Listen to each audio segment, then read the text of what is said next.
জামাতের একজন শীর্ষস্থানীয় নেতা আজকে বলছেন যে নির্বাচনের আগে, ক্ষমতা হস্তান্তরের আগে পরাশক্তিদের যে ধরনের খেলা হয় বাংলাদেশে সেই খেলা শুরু হয়ে গেছে। আমরা মনে করি না। প্রফেসর ইউনূস নতুন ফরেন পলিসিতে নতুন মাত্রা এনেছেন।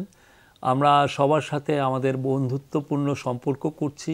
হ্যাঁ, আগে যেরকম একমুখী ছিল আমাদের ফরেন পলিসি, যে একটা দেশের মাধ্যমেই ডিকটেট হতো আমি কি করব কি করব না, সেই জায়গায় তো আমরা নাই। আমরা সবাইকে আমাদের বন্ধু হিসেবে পাচ্ছি, সবাই আমাদের পাশে দাঁড়াচ্ছে। আমরা তো আমি তো যখন এই যেগুলো ফরেন পলিসির বড় বড় টকস হয় সেগুলো তো থাকে, আমি তো এরকম কিছু দেখছি না।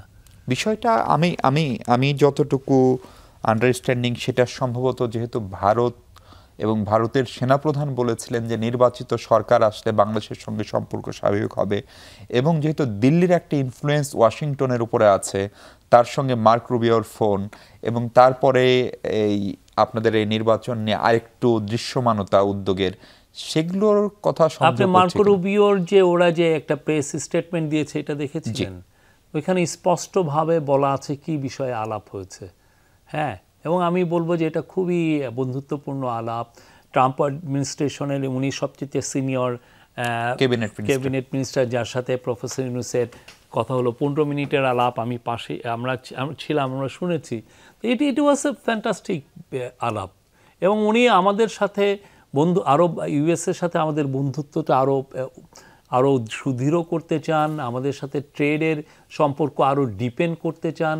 হ্যাঁ, সেগুলো আলাপ হয়েছে। বাংলাদেশ তো এখন স্মল একটা কান্ট্রি না, বাংলাদেশের 18 কোটির মানুষ, বাংলাদেশের ইকোনমি 400-450 বিলিয়ন ডলারের ইকোনমি।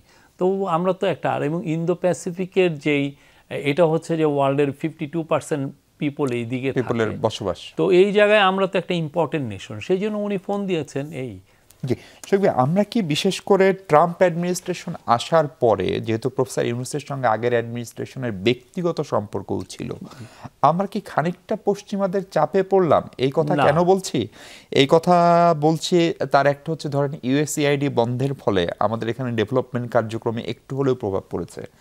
গার্মেন্টস নিয়ে যে ধরনের আলোচনা হচ্ছে বা ট্যারিফ নিয়ে, সেটার একটা প্রভাব রয়েছে।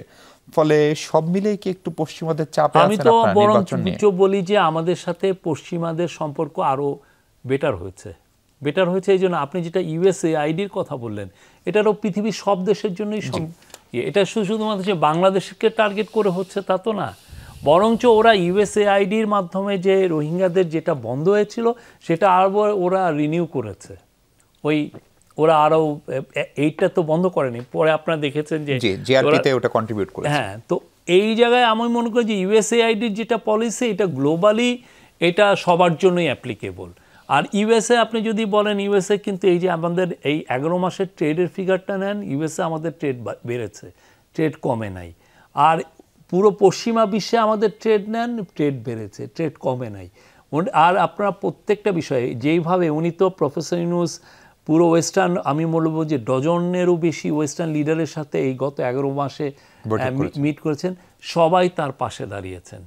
ইনভেস্টমেন্টের কথা কি বলবেন? ইনভেস্টমেন্ট আপনি আজকে আশিক চৌধুরীর আপনি স্ট্যাটাসটা দেখেন, আমাদের এই যে প্রথম 3 মাসে যেটা এই বছরে, এটা আমাদের গত বছরের 3 মাসের চেয়ে দ্বিগুণ হয়েছে। একটা কথা কি, অনেকে আমি এটা টেলিভিশনে আমরা এটা দেখছি যে টক শোতে এসে অনেকে প্রিপেয়ার্ড হয়ে আসেন না। আপনি স্ট্যাটিস্টিকগুলো নেন, ডেটাগুলো নেন, নিয়ে কথা বলেন, এবং ডেটাগুলো আমরা কোনো ম্যানিপুলেট করছি না, আপনার ডেটাগুলো নিয়ে দেখেন। কিন্তু কথা হচ্ছে আপনি এখন যমুনা টিভিতে আছেন, একটু পরে আপনি বাংলা টিভিতে যাবেন, তারপরে আবার যাবেন বাংলা ভিশনে, তারপরে যাবেন হচ্ছে চ্যানেল 24-এ, তখন তো আপনার পড়ার সময়টা থাকে না।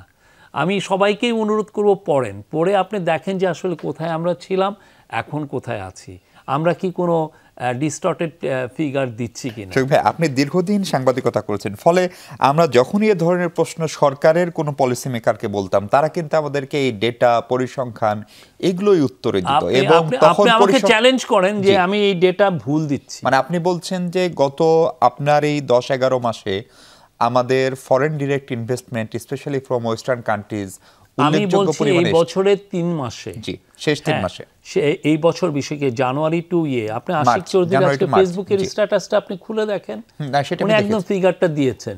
আর যেটা কমেছিল সেটা হচ্ছে জুলাই টু সেপ্টেম্বরের যে যে কোয়ার্টারটা, যে কোয়ার্টার, আর আপনি জুলাই সেপ্টেম্বরে কি হয়েছে দেখেছেন, পরিস্থিতি আমরা জানি। হ্যাঁ, তো ওই ছাড়া অন্যান্য সময় তো আমাদের অবস্থা ভালো ছিল। এটা ডেটা। এখন আপনি যদি মনে করেন যে না জুলাই কোয়ার্টারটাকেও আমি আল টেক ইনটু অ্যাকাউন্ট, তাহলে তো আর কথা থাকে না, একটা বিপ্লব হয়েছে। জি, শফিক ভাই, এই ট্যারিফ নিয়ে যেটা হচ্ছে যুক্তরাষ্ট্রের সঙ্গে, আমরা একটা সময় পেলাম, সময় নিলাম, এবং তারপরে 37 থেকে 35 হলো initially. President Donald Trump professor ইউনুসকে চিঠিও লিখেছেন আরও 13টি দেশের সরকার প্রধানের সঙ্গে। আমাদের ট্যারিফ কূটনীতিতে আমরা আসলে কতখানি সফল হব এখন যে প্রচেষ্টা চলছে, বিশেষ করে ভিয়েতনামের সঙ্গে কম্পেয়ার করে আমি আপনাকে গল্পটা বলতে বলছি। আমি বলবো যে আপনি ভিয়েতনামের সাথে আমাদের এটা কম্পেয়ার করেন। আমাদের ইকোনমি, আমাদের ট্রেড আমাদের মতো, ঠিক আছে? ভিয়েতনামের ট্রেড আপনি যদি দেখেন, ইউএস এর সাথে ভিয়েতনামের ট্রেড ডেফিসিট হচ্ছে $123 বিলিয়ন, আমাদের সাথে ইউএস এর ট্রেড ডেফিসিট হচ্ছে $7 বিলিয়ন।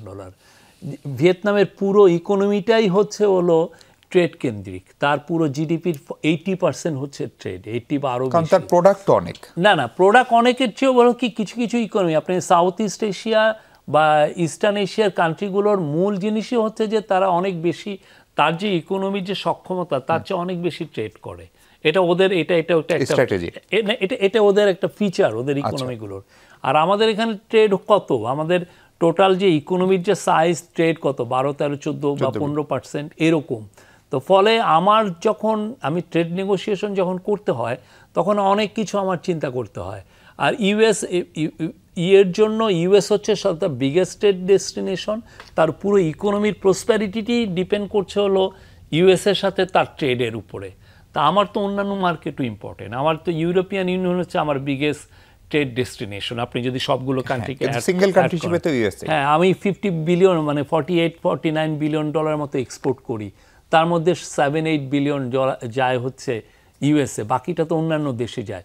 ফলে আমি যখন আমার সাথে ইউএসএ যে নেগোসিয়েশনটা, এটা অনেক কমপ্লেক্স, যেটা ভিয়েতনামের সাথে এটা না।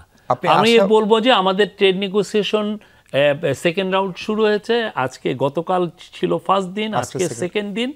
আপনারা ওয়েট করেন থার্ড দিন পর্যন্ত, আমরা দেখি ওইখান থেকে কি নিউজ আসে। আপনি কতখানি আশাবাদী এটা খানিকটা কমতে পারে? এটা আশাবাদীর বিষয় না, নিউ নেগোসিয়েশনটা হচ্ছে, আমরা শুনি, আমরা 3 দিন, এটা 11 তারিখ পর্যন্ত চলবে। 11 তারিখের পরে অবশ্যই আমরা ওয়াশিংটন থেকে কোনো সংবাদ পাবো। জি।